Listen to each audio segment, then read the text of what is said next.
Vox Novus, the new voice. Vox Novus, the new dimension. Vox Novus, thought and movement leaders who will share from their experience and offer tools to help us navigate our rapidly changing world. My name is Victor Furman. Welcome to Vox Novus, the new voice.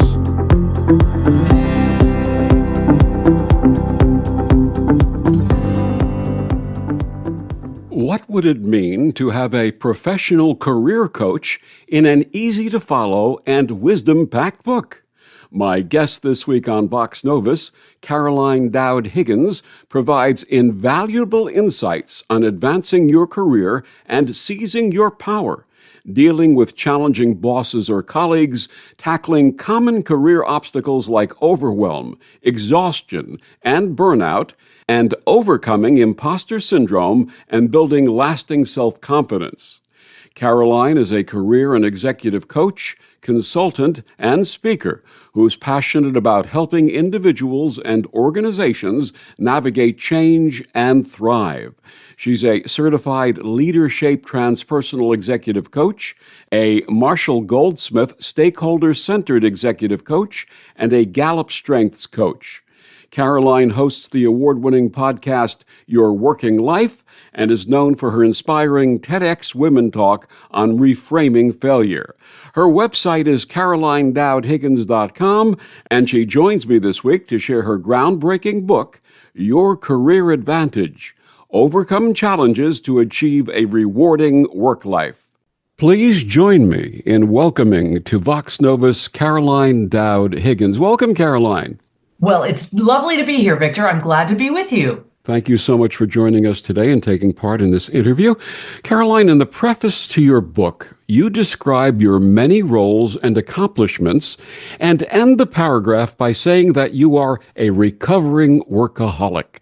Please share with our listeners your early path, how it led to your numerous achievements, and that ultimate realization.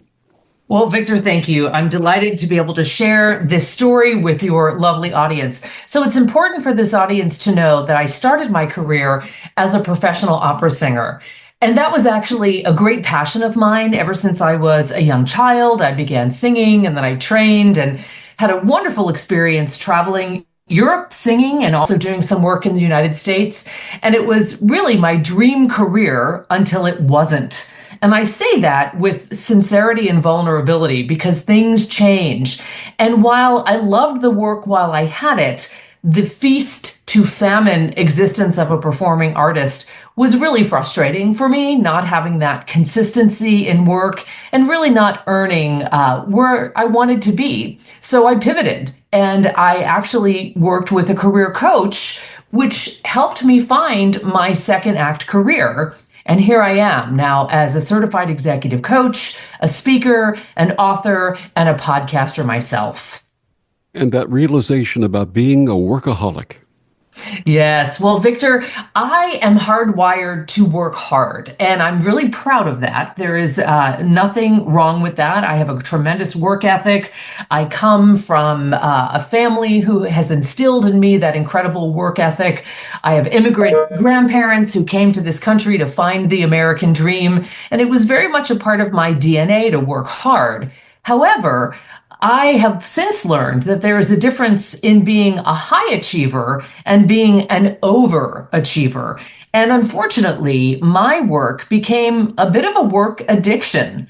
And when you think about it, we really discourage people from being addicted to anything, whether it's gambling or substance abuse or, perpetual spending. We try to help those folks and give them a lifeline. But sadly, in the world of work, we often celebrate overwork. She's burning the candle at both ends. She's a workhorse. She has this tremendous focus and commitment to her work. I heard that a lot, and I adopted it as a badge of honor. And that's where things got tricky because I burned out.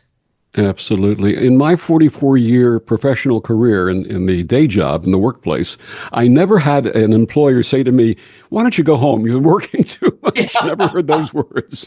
Exactly. And Victor, I don't know if this is relatable to you, but and I'm certainly not blaming or shaming anyone else. I take full responsibility for my workaholism. It was something that I ignored for a very long time, and I own that the accountability is mine. But I will say there's a vulnerability for people like me who rise to the challenge and love the work so much that often we can be exploited in the world of work. You know, I remember a former boss used to say, "I've got a challenge for you." And like a Pavlovian dog, you know, my heart would race and I would get excited and I would say, "Yes, bring it on." And again, I am responsible for my own actions, but there's no doubt that in the world of work across industries, we celebrate overwork. And often we think that is just a wonderful thing that more people should do. And you have the pusher in a suit and tie. Yes, exactly right. Exactly right. In your book, Your Career Advantage, you address various career challenges. What motivated you to write this book, and how can it help professionals overcome these challenges? Yeah, Victor, this book is my third book, and it's such a labor of love because it came during a very interesting time that we all experienced during the global pandemic. In my scenario, I was lucky enough to be in the knowledge industry where I had the luxury of working from home. And I want to honor all of our frontline workers who didn't always have that ability. But I will tell you, so many of us had to pivot out of necessity to work from home. And it was a difficult time for so many reasons. And of course, the pandemic itself was traumatic in so many ways. But I was watching from afar, virtually, digitally, people that were really struggling, myself included, with so many things. And I'm an avid writer, and I certainly love LinkedIn as a vehicle to share content and learn. And I was watching people really spiraling and struggling during the pandemic. And I created a LinkedIn newsletter, and it really exploded. And I say that with humility. It was a wonderful opportunity for me as an executive coach to reach out and help people solve these scenarios that were very familiar and very common. So Your Career Advantage was birthed from many of these essays and articles that I started writing during the pandemic as a response to people who were struggling. So it was a wonderful solution for scenarios that so many of us experienced. Dr. Marshall Goldsmith, a top executive coach, endorsed your book. Can you share some key takeaways from his endorsement? Yes, I love Marshall. He has been such an influencer in my life. I went through his executive coach training, among many other trainings that I have certifications in, and Marshall has been a mentor to me and just hundreds of others around the world. But I've learned so much from him. And I think one of the most important messages that really sticks with me is have a vibrant life as well as a career. I have an incredible work ethic, but I learned that I needed a life ethic. And Marshall is certainly a proponent of that. And another little anecdote, Victor, Marshall talks about how we give feedback and we think about historically what has gone wrong. So he has reframed that word to call it feed forward. How can we look at what we have done in the past and reframe it and redesign it to think about how we will do it differently and better moving forward? So I tend to use the word feed forward in honor of Marshall. Wonderful. A very positive approach, too. That's something that you rarely hear these days in business. I love it. Yeah. Absolutely. You touched upon this. How do you balance the need for career success with the importance of a fulfilling personal life? And how does your book guide readers in the balance? Yes, Victor, it is a fine line and everybody's different. And I'll be the first to tell you, I'm incredibly ambitious. And even though I'm a recovering workaholic, I'm enjoying life as well as career. I can't tell you how many vacations I've gone on, and I know we're audio only today on the podcast, so you can't see my air quotes, but vacation for me was another place to do my work, which is not a vacation at all. So I finally come to terms with the fact that we need rest. We need pause. We need time to play. And we also need, during our work day or work evening, whatever that looks like for the individuals listening, to have time to do the work. So I think it's a beautiful hybrid of working hard, but also enjoying your life. Because what is it all for? And I've seen so many people debilitate to the point that they became very sick or had emotional distress because of the overwhelm at work. And I really think this American phenomenon needs to be changed, or our world of work will not be successful in the future. I'm at the meeting with you, and I'm going to raise my hand and say, hello, my name is Victor, and I'm a recovered workaholic, which is true, by the way. What would you share with others who are now dealing with this? Well, thank you for admitting that. That means a lot. I think we all have to come out of the proverbial closet to say, yes, I'm recovered or I'm in progress. And I don't mean that in a hyperbolic way. I mean, it really does take time because we build muscle memory and we do so many things and they become ingrained in us. But I'll give you an example, Victor, which may be relatable to many of our listeners. You know, I'm not a sports person. I'm a theater and an arts person, but I think of elite athletes, whether they're at the Olympic level or they're competing professionally, they honor their bodies with rest time so they can be at their physical peak and at their best. And by the way, they've been using coaches for generations, and I'm so delighted to see that coaching is now deeply ensconced in the world of work. But any smart athlete and their coach will say that rest and recovery time will empower you to be your very best when it comes time for competition or competitive play. And we need to infuse that philosophy in the world of work as well. Rest is not a weakness. It's a way to really honor your mind, body, and spirit so you can be at your very best. And I also believe that we should be enjoying our lives. And I will say, when I was at the peak of my burnout, as much as I love to work, I wasn't enjoying it in the same way. Yeah. And how about the effect of workaholism on personal relationships?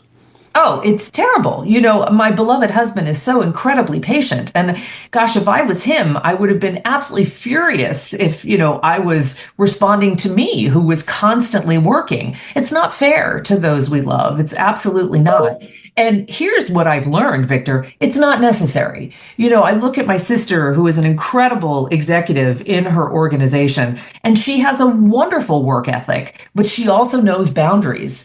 And she has earned promotions and bonuses and continued to rise in her organization while still setting boundaries. So I think the fallacy that I had for so many years was, if I don't overwork, I'm not going to be seen as dispensable or indispensable rather, or as a value add. And I don't believe that's true anymore. We can still do extraordinary work and go home and have an extraordinary life. It doesn't have to be one or the other. Absolutely. I wrote a poem called The Healing Power of No, and the word no, when used properly and with dignity and respect, is a very powerful word. I agree. And I'll add to that, Victor, it's also a complete sentence with punctuation, whether it's a period or an exclamation point. And I think often we apologize our way to no's and give excuses about why we're saying no. And I encourage everyone listening, no can be a complete sentence. Absolutely, 100%. Imposter syndrome is a common issue. Please define this and what strategies can professionals employ to overcome it and gain self-confidence.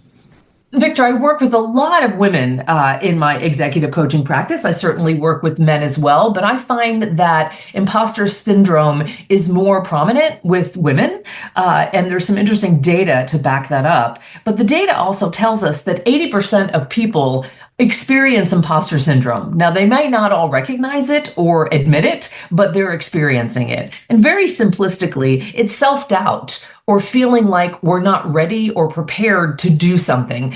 And the truth is, self-doubt is normal. There's nothing wrong with that, but the imposter syndrome can be gnawing and debilitating, and it can often prevent us from doing things or from taking on a new risk or an opportunity because we don't think that we're 100% ready. But I really believe, and my thinking has shifted a bit since writing the book, that the media is giving too much airtime to imposter syndrome. It's become such a household term that I think people are obsessed with this term. I think we need to have the confidence to say, we can learn, we can improve. So I might not be ready yet, and yet is the operative word for this new opportunity. And I can learn, I can try, I can grow. So giving yourself permission to say, I can figure this out. I might not know it now, and I'm ready to put in the time to figure out how to do this is the best way to combat imposter syndrome. What would the proper supervisor say to someone who is manifesting imposter syndrome? Yeah, I would acknowledge them and say, thank you for your honesty. Let's work through this. Let's, first of all, think about things that you do well to validate and honor your success. And again, that's not hyperbolic. Let's look at the facts. Let's look at the things that you've done extraordinarily well so you can take stock of that and re-engage with your self-confidence. And if there's something that you're concerned about, let's power through it. How can you learn? How can you gain the resources and the knowledge and the experience so you feel confident to pursue that? I truly believe that we can all fail, but we can fail forward and learn from those mistakes or those hiccups. You know, there's that famous quote, you miss all the shots that you don't take. And imposter syndrome can often prevent us from taking those shots that we don't think that we're completely ready for. And I think that's really sad. It's worth taking the shot, even if you don't make the basket. I'm not sure why I'm in the sports metaphor today, but there we are. And to that point, you share that we should honor our strengths. How may we embody this? Oh my gosh, Victor, this is where I get really nerdy and geeky, and I absolutely love it. You know, there's something so gratifying for me as a coach working with individuals and teams to empower them to help discover or unleash their strengths, which really unleashes their potential.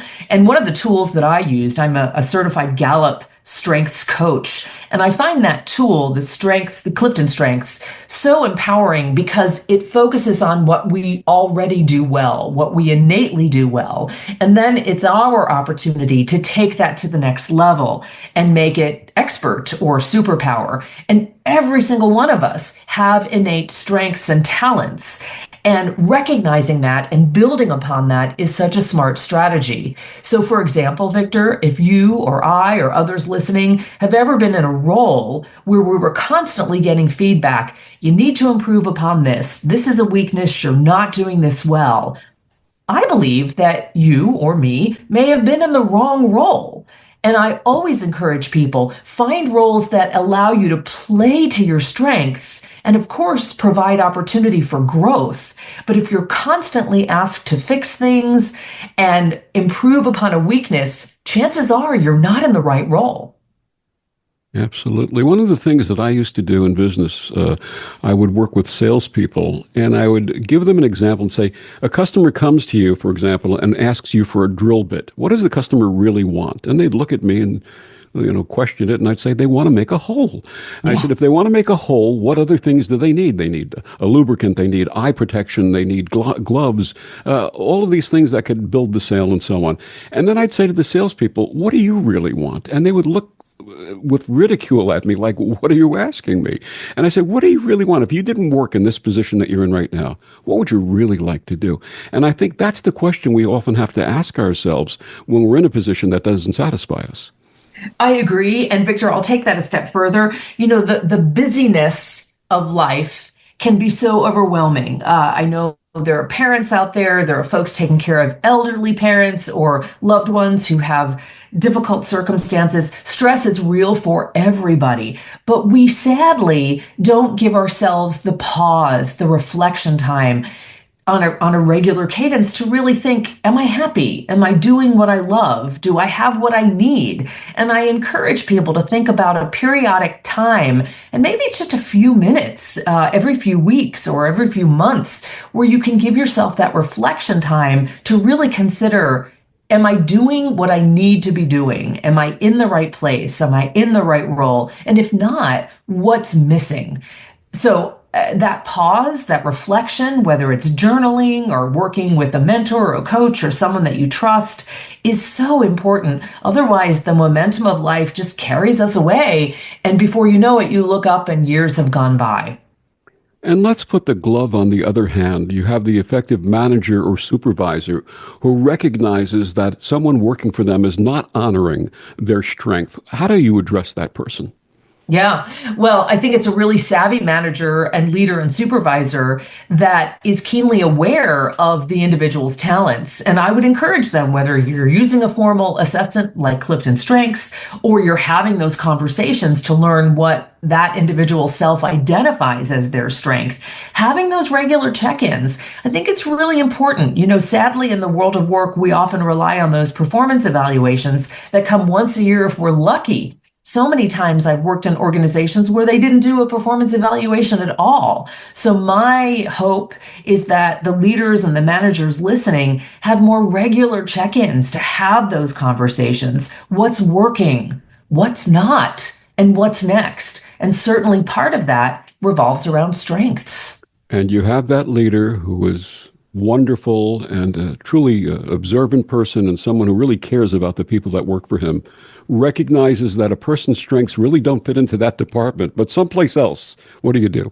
Yeah, well, that's brilliant. I'd like to think of it as the company puzzle, and the puzzle piece might not fit on this team, but if this is an extraordinarily talented person with a great attitude and someone that you want to retain, absolutely see where you can plug them in. And you can start with some job shadowing on other teams or networking with other people.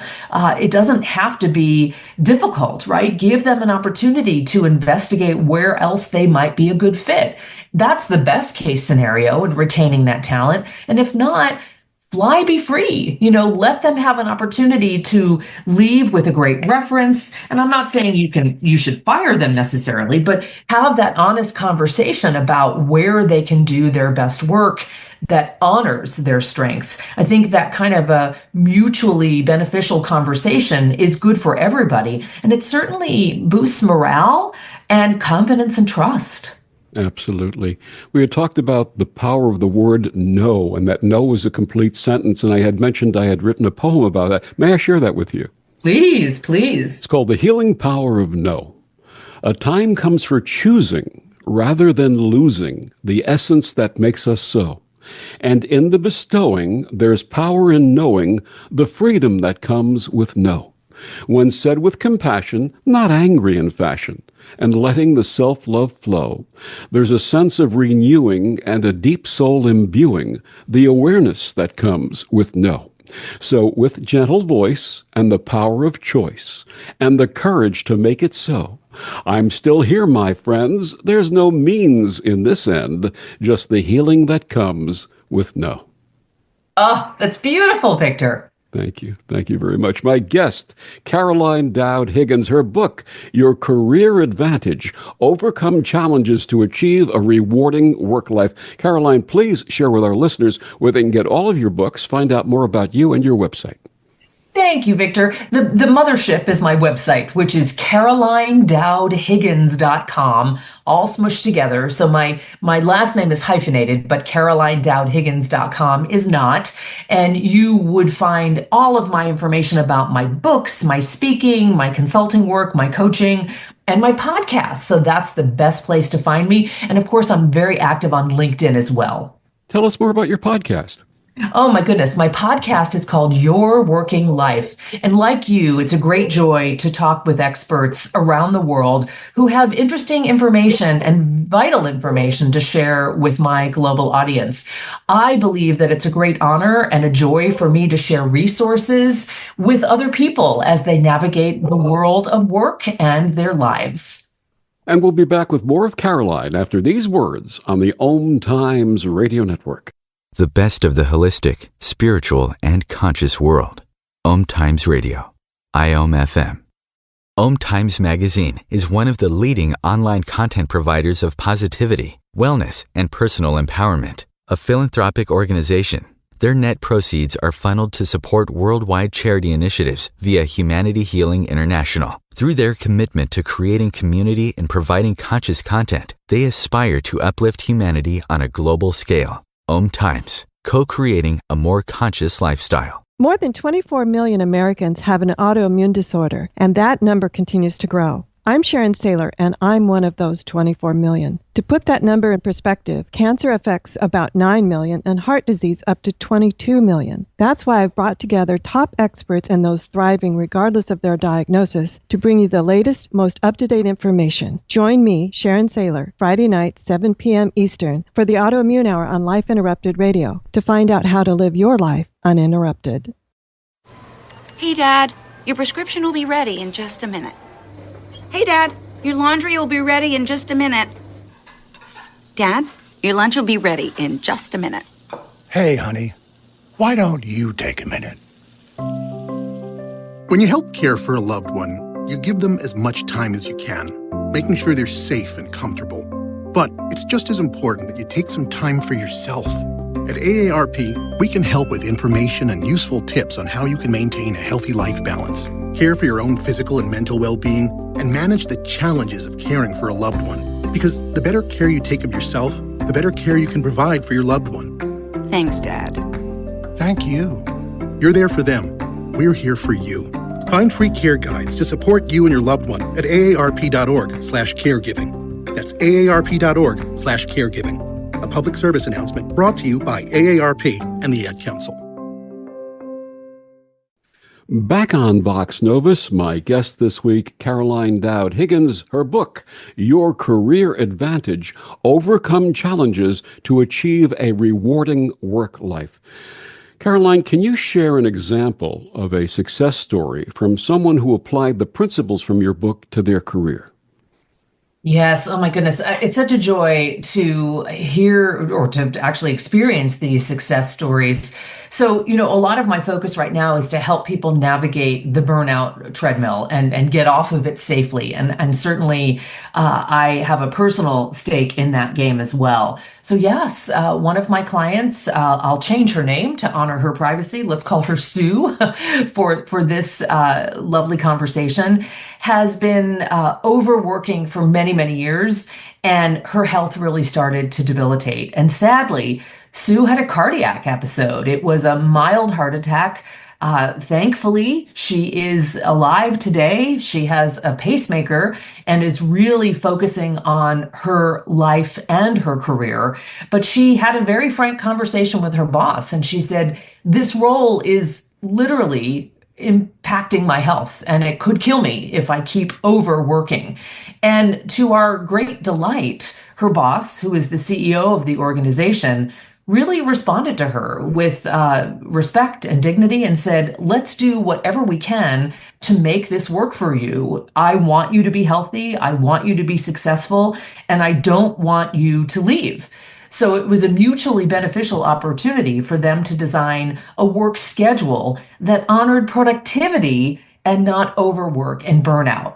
But the happy ending, Victor, is that Sue is thriving in life and career. She's working 40 hours a week, and she's taking breaks, and she's taking her PTO, and these are actual vacations. She's not tethered to a phone or a laptop. But her courage has actually inspired other overworkers in the organization, including the CEO, to take different measures to ensure her health and well-being. So I'm so grateful for the ripple effect there and the courage that Sue had. And sadly, the wake-up call of the cardiac scenario that really helped her understand this is a matter of life and death. Many professionals struggle with challenging bosses or colleagues. What advice do you offer for effectively navigating these situations? Yeah, you've probably heard the adage that people don't leave organizations, they leave bad bosses. And that's very true in many, many situations. So communication is almost always the rub with a bad boss. Now, let me be the first to say, if your boss is treating you inappropriately, if there's egregious behavior or harassment, get out, right? Get out quickly. Do not ever put yourself in an unsafe environment. Report to the authorities, go to HR, do whatever you can. That's imperative. But if your boss is just a tricky, complicated person who's mean or doesn't listen or is a very difficult personality, there may be things to consider to improve that relationship. And I would say the first thing is to have a conversation, get to know each other, and have a very frank conversation. And I often start with 4 very simple questions that I call the best of me. And I will sit down with that boss and say, here's what I need from you. You get the best of me when, ... And I will share what that looks like for me, but I will also ask the boss, what does that mean to you? So we have a two-way street of conversation because we can't mind read. And often bosses and direct reports don't communicate well. The second question is, you get the worst of me, or a statement, I should say. And that's important too. I had a boss that would often do what I called the drive-bys. Now, it wasn't literal. He would just, come by my office on foot. He wasn't driving, but he would dump this brain dump of ideation and brainstorm on me. And I wouldn't know, should I act on this or is he just wanting a sounding board? So once we could come to terms with the fact of he just loved to share ideas and not all of them were directives for me, we had a much better relationship. The third question is, here's what I need from you. And it might be, I need preparation time, I need scheduled appointments, or I need more one-on-one time. And again, it's not one way. What does your boss need from you? And then the fourth statement is, how can I help you be successful in this role? And I think it's very important for your listeners, Victor, to understand that is a question for both. So I would ask the boss that, and the boss can ask the direct report, because our job for our direct reports and for our leaders is to help them do their very best work. And we have those who are intimidated by those challenging bosses or colleagues. How may we speak truthfully and respectfully to supervisors and senior managers? That's tough. I mean, there's no doubt about it. It sounds simple to have that open line of communication, but intimidation and retaliation are real.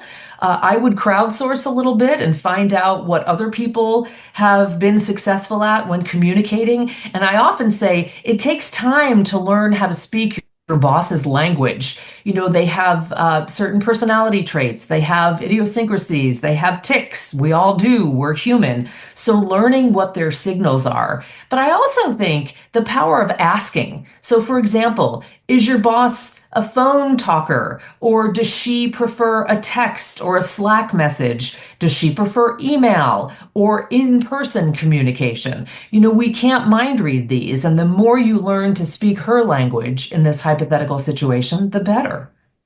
And what do you say to the person who says, I may not always be right, but I'm never wrong? Well, I think we all need a dose of humanity. I think we all can be wrong. And I get it. There are big egos out there. And part of that is learning how to own your power so there is not an uneven power dynamic. And I'll say very candidly, Victor, if the boss direct report relationship is so bad that it doesn't allow you to do your best work, it's worth considering, is this a place where I really want to be? Now, not every boss lasts long term. So you really need to suss out the scenario and figure out, is this boss here for a good long time? Or are they, somebody that's not going to stick around? But I'll tell you, learning how to communicate with your boss is essential. But if that boss is giving you stress that is debilitating, you really need to question, again, is this a place where I can do my best work? One of the techniques that you share in Your Career Advantage is to interview your prospective boss. What questions should be asked in this regard, and how does this determine if you should, so to speak, hire the boss? Oh, I'm so glad you asked this.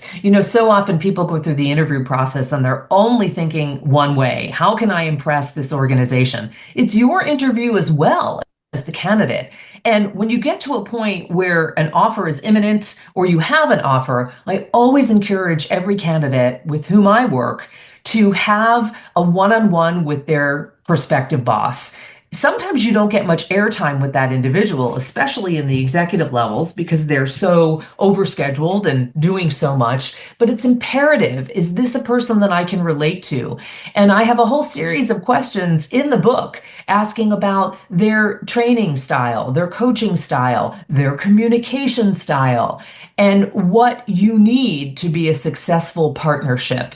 And I can't stress enough how important it is for you to determine, is this the person that I can do my best work with? And if that is not a question you can answer in the affirmative, I would be very discerning about whether or not that's the right role for you.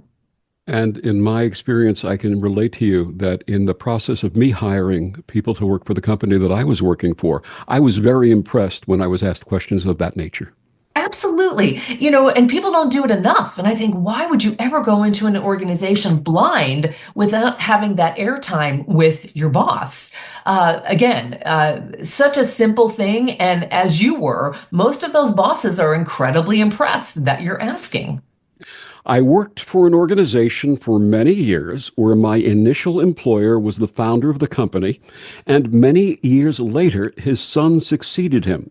Without going into details, there was a vast difference between the father and the son, leading me to eventually leave the company. How do we cope with generational changes in leadership? Yeah. It's so interesting because we've got 5 generations in the workforce, right? So our youngest, our Gen Z professionals, and they're the college graduates, they're the late teens and early 20s. Then, of course, we've got our millennials who are approaching their 40s right now. Many of them are in their 40s. I'm squarely in Gen X. And then our baby boomers, some of them are still working. And there are some folks in the great generation, older than our baby boomers, who are in an advisory capacity. And our Gen Alpha and the betas, who are just babies right now, are coming along and growing and will enter the workforce in about a decade or so. So we will always have a multi-generational workforce. And I think we need to learn. It's so easy to say, gosh, those young folks, they've got such a different set of values and ideas. Yes, they do. And I think we need to learn how to work harmoniously together. So I'll give you an example. As a Gen Xer, I never really thought about work-life balance because my role models were baby boomers. And I'm not saying anything negative about them. They were grooming me and developing me, and I'm deeply grateful for that. But work ethic was very different. And happily, the younger generations are really stressing work-life integration. They want to have a life and a career. And for that, I'm grateful. That helped me get off the workaholic treadmill. So I believe we can coexist. We need to listen more and talk less and learn about our colleagues. When do you know that it's time to go? Yeah. So I often talk about the Sunday night blues, right? We are recording this on a Sunday afternoon, and many people may be getting that pit in the bottom of their stomach thinking tomorrow's Monday, tomorrow's a work day. If you perpetually have that pit in your stomach on Sunday night, not just because you're tired or sad to see the weekend come to a close, but because you dread work, then you really need to think, is this where I want to spend my time? I mean, think, Victor, about how much time in our lives we spend at work. Is it fulfilling? Is it gratifying? Is it challenging? Is it stimulating? Am I earning what I deserve with compensation and benefits? So we need to do some serious self-reflection. I have a phrase that I coined in my TEDx talk. The suckiness, and that's a term I created, is real in the world of work, but the suffering is optional. So if you are constantly suffering in your organization for whatever reason, that's a good question and an opportunity for you to determine, is this the place where I want to be? And how do you prepare to make that departure? Well, I believe that this work world, the marketplace, is robust enough that most people will find another role before they leave. It connects them financially, keeps their benefits intact. But as I said earlier, if you're in a scenario where you're experiencing egregious behavior, or maybe you have the unfortunate downsizing or layoffs that are ubiquitous in this world of work, mergers, acquisitions, and you find yourself out of work on a schedule that really didn't meet you where you needed to be, that's okay. It's important to roll up your sleeves and get back into the hunt, if you will. But I think it gives you a chance to pause and really reevaluate, what do I want next? So I don't just wash, rinse, and repeat the same scenario. You know, it's interesting. I had shared that generational change, which led me to leave the company that I was working for. A few moments after I left, the former employer sent an email out to others in the comparable industry, notifying them that I had left the company, thanking me for my efforts and wishing me well in the future. Within 2 hours, I had 3 offers, and they were substantially better with companies that I really had a lot of respect for. So it's not a bad thing to do as long as you are prepared. I agree. And, I believe in the concept of networking before you need it.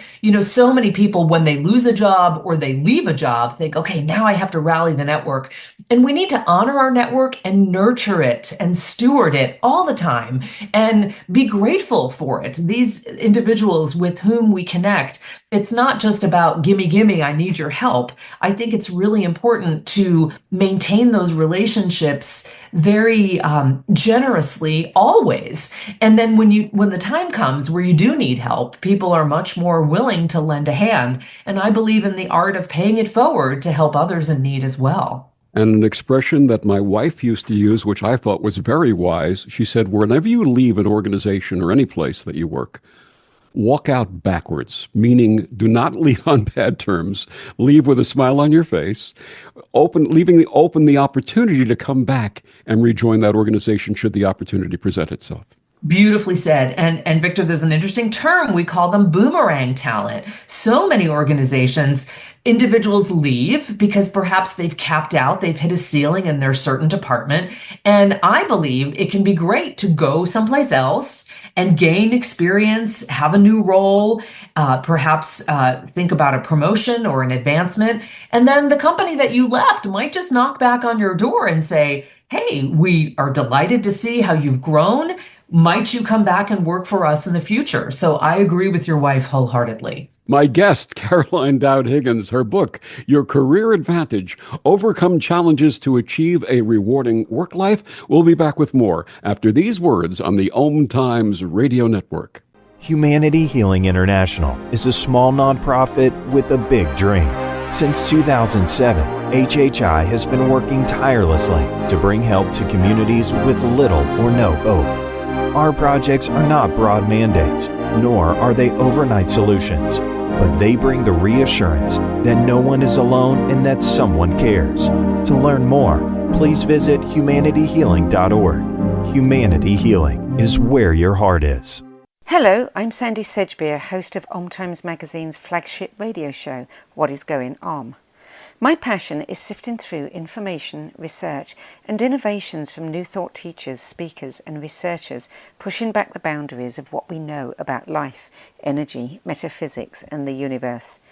I love shifting perceptions about who we are, why we're here, and how quickly impossible becomes normal when we open our minds, expand our awareness, and accept that the only limits that exist are those we place upon ourselves.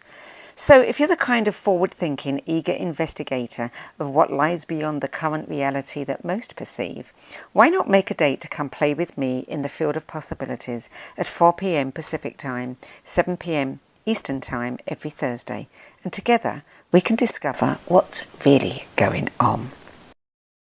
The more you listen to your kids, the closer you'll be.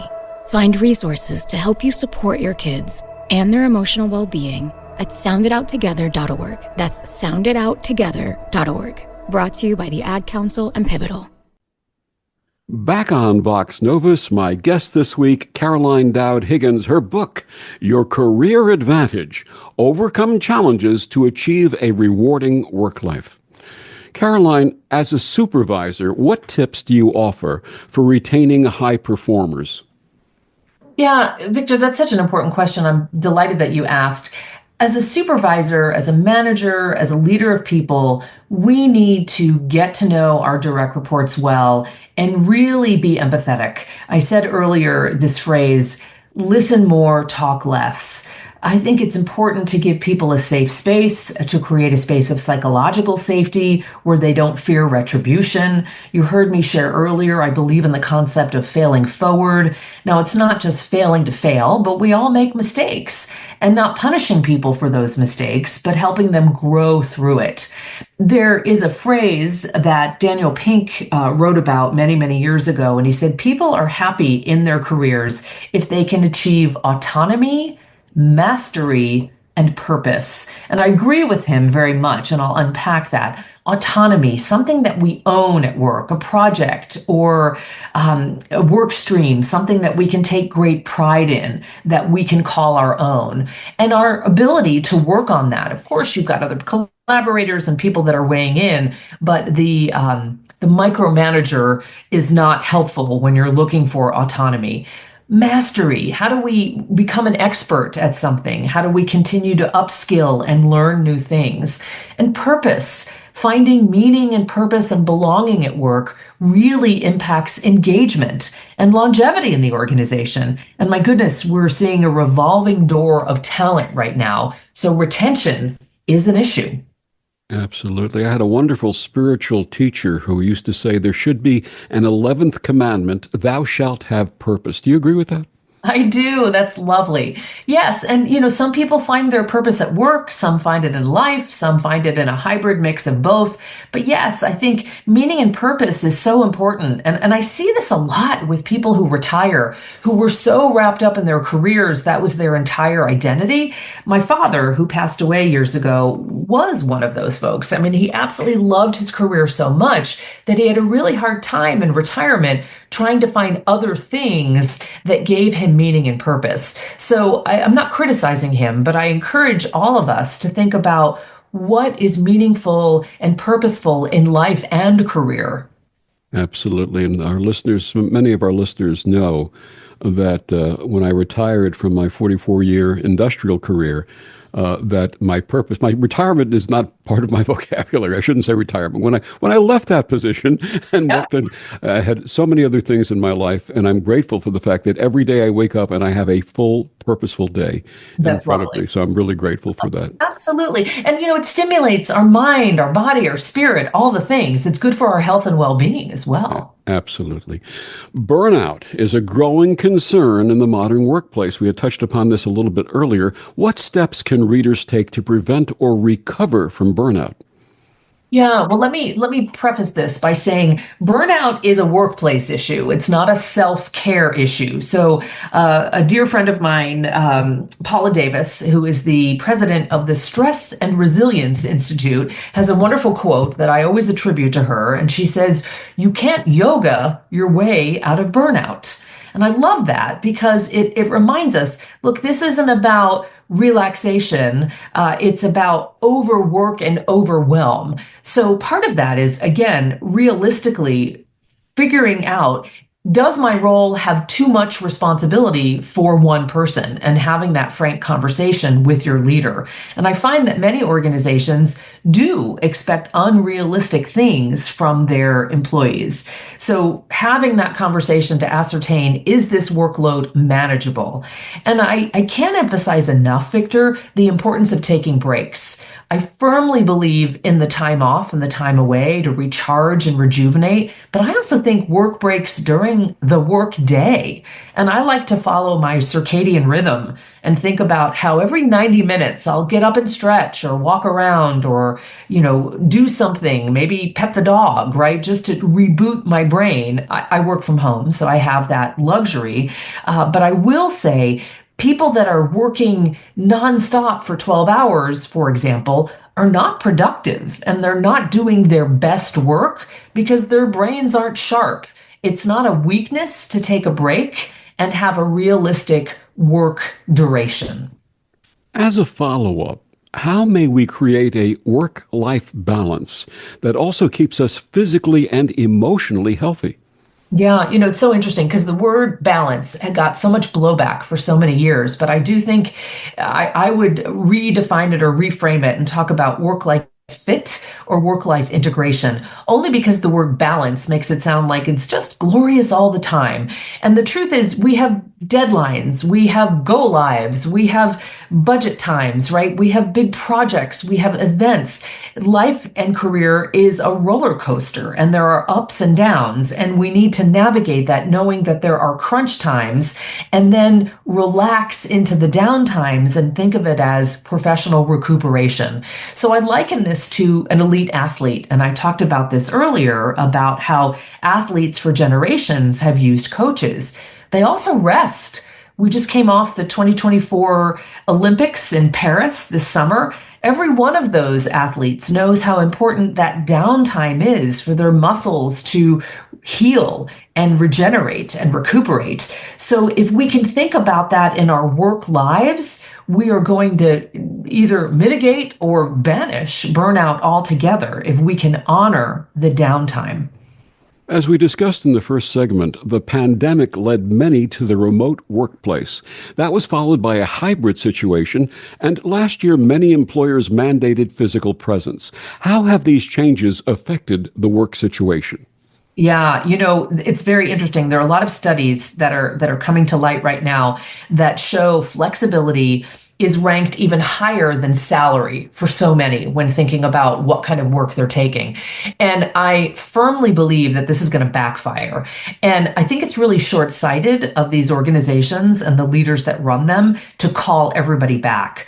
Flexibility, and I understand in some scenarios it was exploited inappropriately. So we need to have guardrails and make sure that people are high producing and effective when they're working hybrid or remote or any combination thereof.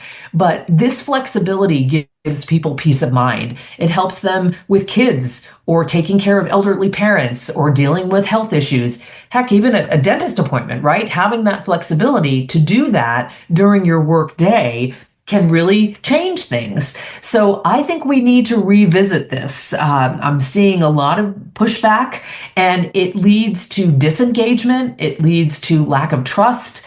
And it's really got a lot of negative repercussions. And I think that in a few years, I hope shorter, we are going to realize that remote work is here to stay.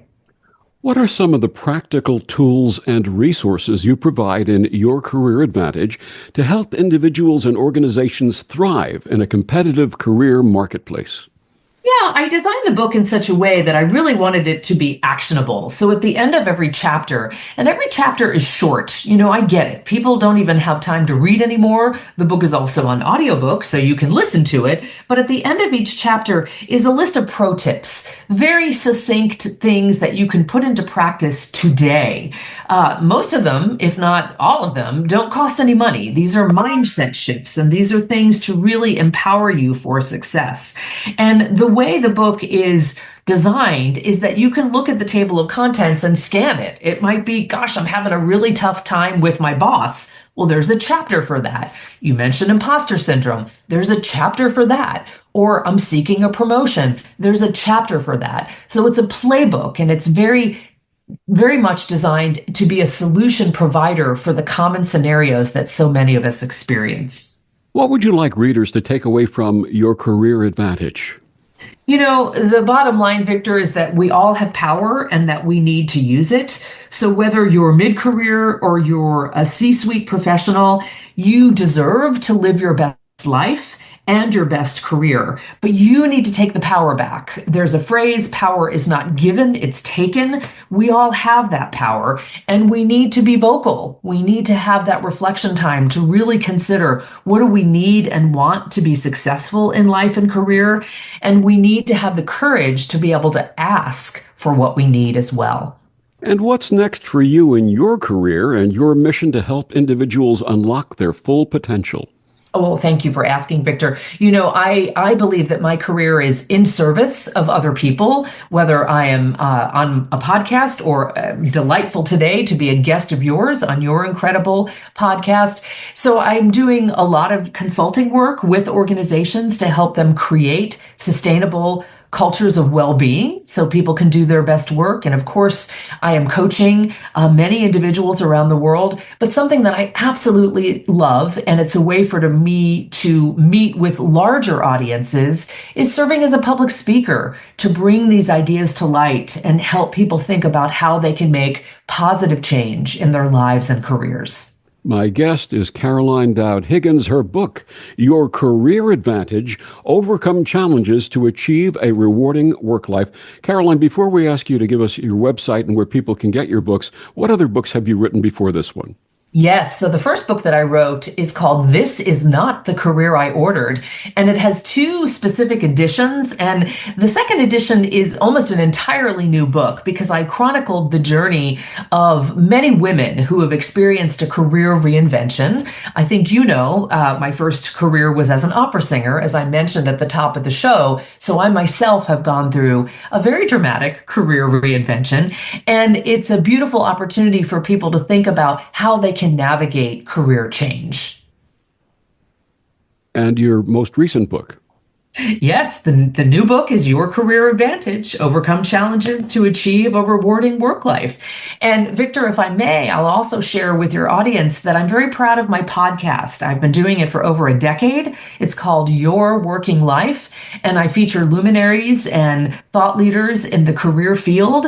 And it's a great joy to be able to bring those conversations to a global audience. We have listeners in 34 countries.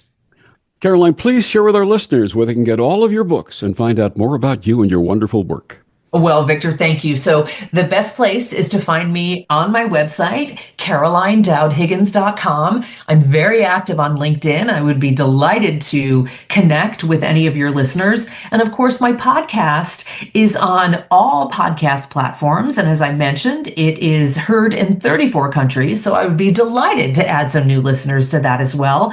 And I am on the speaking circuit out in the world. So I would be delighted to connect with your listeners at the events where I'm speaking. And those events are listed on your website, correct? They are, yes. Caroline, thank you so much for joining us today and sharing this really important information for people who are in the workplace looking to make changes in their life and live their best possible life. Victor, it's been an honor and a pleasure, and I'm grateful for you. And thank you for joining us on Vox Novus. I'm Victor, the Voice Furman. Have a wonderful week.